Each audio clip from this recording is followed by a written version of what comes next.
Yes, ndabasoje neza cyane. Ikinzanye no kubarabura uburyo bugiye kuza bushyashya bwa P2P. Ubwo buryo ni uburyo tuzajya dukoresha dufata paye yacu tukayikonvatinga muri Binance. Ubirebeye aho ngaho ni ibintu biri ku rubuga rwa Facebook. Ni uburyo buri kuza kuri bamwe bwabagezeho, ariko natwe turategereje kugira ngo natwe buzatugereho. Gusa ubu buryo ni uburyo ushobora kuzajya ufata payi ukayihindura muri USDT, ukayihindura mu madolari. Aribwo buryo bise ngo P2P. Iyi P2P izakoreshwa cyane, nako si cyane, izakoreshwa n'abantu bakoresha Binance. Niba udakoresha Binance ukaba utarakeretinze account muri Binance, waracikanywe nyabona. Gerageza uburyo bwose ushyiramo Binance kandi uyige uburyo ushobora kudipozinga ama USDT yawe. Biroroshye cyane gukora Binance.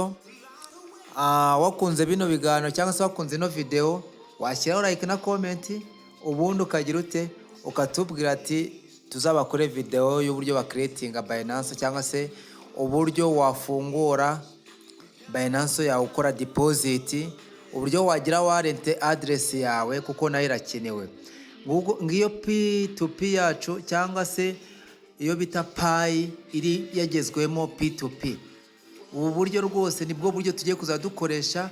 Araho uzagira bakwake iyo bita unlock with passphrase. Ariko nimba ushaka kumenya ko ibi bintu ndi kubwira ari byo, jya kuri Facebook wandike P network P2P, usacinge uhita scrollinga umanuka hasi.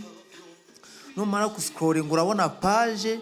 Iyo page urasanga ifite ino form, iriho comment 9,000 na like 45,000 ko ushobora gusanga ziyongereye. Ufungura ino page winjira hara ku ira foto, uyinjiremo uraza kubona byinshi cyane. Ini Binance ngiye kukwereka uburyo P2P nayo tuyisanga muri Binance, aribwo buryo dukoresha mu kubikuza cyane hano mu Rwanda. Dukoresha P2P tubikuza. Dore noneho paye yanjye nanjye bamfunguriye yo bita migration nanjye bayimfungura nako mfiteho 44 n'ibice 20 payi. Iyo niyo balance yanjye, negereje no ko banafungura indi kurikira. Izo nizo tuzagira ute tuzabikuza.